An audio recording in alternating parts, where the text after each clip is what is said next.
India viral news में आप सभी का स्वागत है। मैं सिकंदर रंगरेज। देश और राज्यों में पेट्रोल डीजल की आसमान छूती कीमत और लगातार बढ़ती महंगाई के खिलाफ कांग्रेस पार्टी ने विरोध प्रदर्शन किया। इस आंदोलन के तहत कांग्रेस कार्यकर्ताओं ने जलगांव के स्थानीय पेट्रोल पंप पर मेलेडी चॉकलेट देकर सरकार की नीतियों का विरोध किया। जलगांव और आसपास के क्षेत्र में इस समय खेती का सीजन शुरू होने वाला है। ऐसे में डीजल की ऊंची कीमतों ने किसानों की कमर तोड़ दी है। जलगांव का प्रदर्शन कोई अकेली घटना नहीं है, बल्कि ये महाराष्ट्र कांग्रेस की बड़ी राज्यव्यापी आंदोलन का हिस्सा है। इसी तरह की मेलेडी चॉकलेट प्रदर्शन महाराष्ट्र के कई अन्य शहरों में भी देखा गया। आप देखते रहिए इंडिया वायरल न्यूज। हमारे चैनल को लाइक, शेयर, सब्सक्राइब जरूर करें।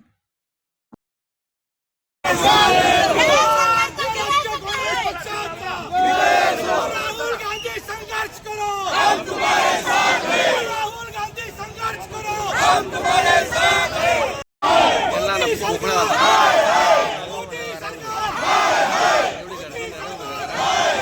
मोदी सरकार, खाली मौका बनी है। मोदी सरकार का करायचं काय?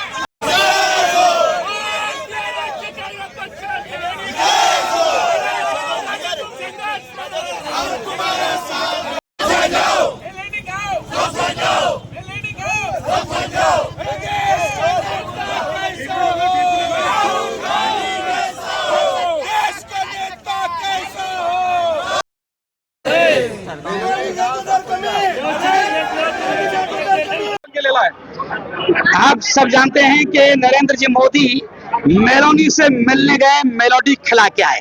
लेकिन आप जानते हैं कि भारत का यह हाल है, इस वक्त देश में यह हाल है कि लोगों को खाने के लिए सही अंदाज में अन्न नहीं मिल रहा है। महंगाई बढ़ गई है, बेरोजगारी बढ़ गई है। पेट्रोल का दाम आप जानते हैं कि कांग्रेस के दौर में 55 रुपए था और आज 109 रुपए पर पेट्रोल पहुंच चुका है। तो मोदी जी ने, भाजपा सरकार ने पूरे देश में बेरोजगारी बढ़ाने का काम किया है, महंगाई बढ़ाने का काम किया है, देश का सत्यानाश किया है। तो आज हम कांग्रेस के तमाम पदाधिकारी यहाँ पर महंगाई के खिलाफ, बेरोजगारी के खिलाफ, डीजल और पेट्रोल की कीमत को बढ़ोतरी के खिलाफ आज हम यहाँ पर आंदोलन करने आए हैं और मेलोडी देकर हम पेट्रोल पंप के तमाम कर्मचारियों का सत्कार सम्मान कर रहे हैं। मंत्री गिरीश महाजन यांनी काही दिवसाआधी एक वक्तव्य केलेलं आहे की जे डिझेल कॅननमध्ये नेत आहे ते काळा बाजार करण्यासाठी ते नेत आहे। गिरीश महाजन नेहमी खोटा बोलतात। त्यांनी मागे अशा शेतकऱ्यांना खोटं आश्वासन दिले, बोलातापा दिले। आज शेतकऱ्यांची अवस्था अशी आहे की लोड शेडिंगमुळे आज लोकांना वीज शेतात पाण्याच्या कामासाठी फक्त 4 तास भेटते।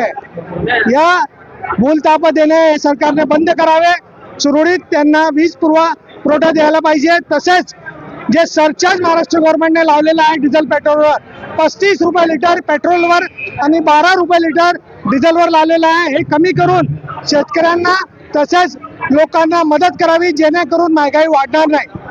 आता पेरणीची वेळ आलेली आहे आणि शेतकऱ्यांना डिझेल पेट्रोल मिळत नाही आहे। काय अडचणींना सामोरं जावे लागते?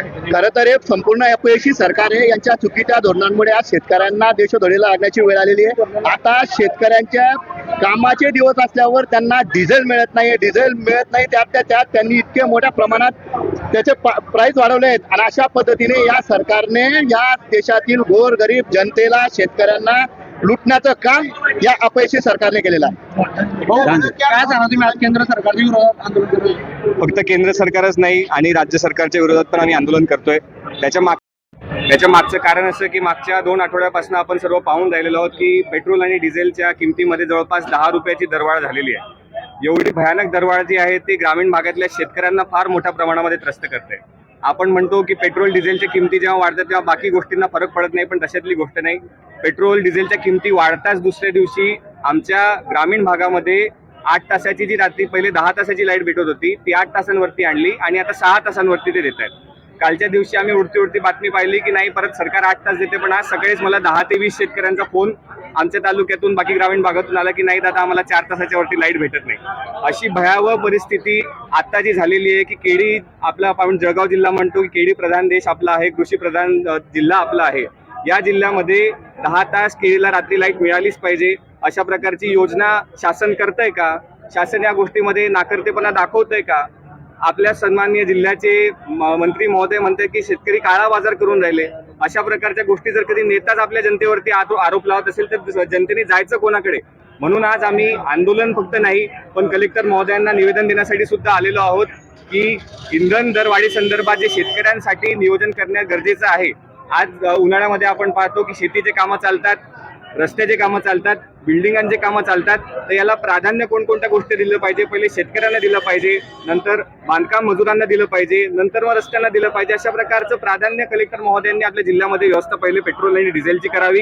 त्यानंतर आम्ही MSCB ला सुद्धा सांगणार आहोत, जोडतं निवेदन देणार सुद्धा आहोत की शेतकऱ्यांना जी रात्रीपासून 10 तास सलग लाईट मिळत होती त्याच्यामध्ये कोणत्याही प्रकारची कपात आम्ही सहन करून घेणार नाही. आमची ती पुनर्मागणी असणार आहे की शेतकऱ्यांना, आपल्या केळी पिकवणाऱ्या शेतकऱ्यांना रात्री 10 तासाची लाईट मिळालीच पाहिजे. पेट्रोल आणि डिझेलचे अतिशय जास्त दरवाढ झालेली आहे. मनमोहन सिंग सरकार होती तेव्हा 109 रुपये प्रति बॅलन्स असताना सुद्धा पेट्रोलचे दर 65 रुपये होते. आता 98 रुपये दर असताना देखील 113 रुपये पेट्रोलचा भाव आहे, 100 रुपये डिझेलचा भाव आहे. तर अतिरिक्त पैसा मोदी सरकार हा लोकांवर लादत आहे. हे लादणं हे पेट्रोलचे भाव दर कमी करणं. 2014च्या नंतर आता पेट्रोलचे आणि डिझेलचे भाव गगनाला मिळालेले आहेत आणि त्यांच्या काळामध्ये भाव फार कमी होते. काय सांगणार यावर? तेच आपल्याला सांगतोय की मनमोहन सिंग साहेबांच्या काळामध्ये 109 रुपये बॅरलचा रेट असताना सुद्धा 65 रुपये पेट्रोलचा दर होता. आता त्याच्यापेक्षा कमी आहे, 98 रुपये प्रति बॅरल आहे, तरी पेट्रोल 113 रुपये आहे. तर हा अननेसेसरी लोकांवर लादलेला कर आहे, सरचार्ज आहे आणि अतिरिक्त पैसा लोकांकडनं वसूल करता आहे. तो अतिशय चुकीचा आहे. हे बंद केलं पाहिजे. आणि या शेतकऱ्यांना काम करण्याच्या वेळेस डिझेल मिळत नाही आणि एवढा महागात मिळतंय, तर शेती कामाला एवढा महागाचं डिझेल घेऊन त्यांना काय पुरणार आहे? त्याच्यासाठी डिझेल आणि पेट्रोलचे दर पण कमी झाले पाहिजे. त्यातल्या त्यात त्यांनी CNG आणि LPGचा कालपासून रेट वाढवले. 4 रुपये रेट वाढवल्यामुळे जे पॅसेंजर ऑटोमध्ये जातात किंवा टॅक्सी आणि गरीब जनतेला बाहेर जाण्यासाठी जी ऑटोची मदत होते तेही मागितल्यामुळे तर लोकांना भरपूर त्रस्त आहे लोक.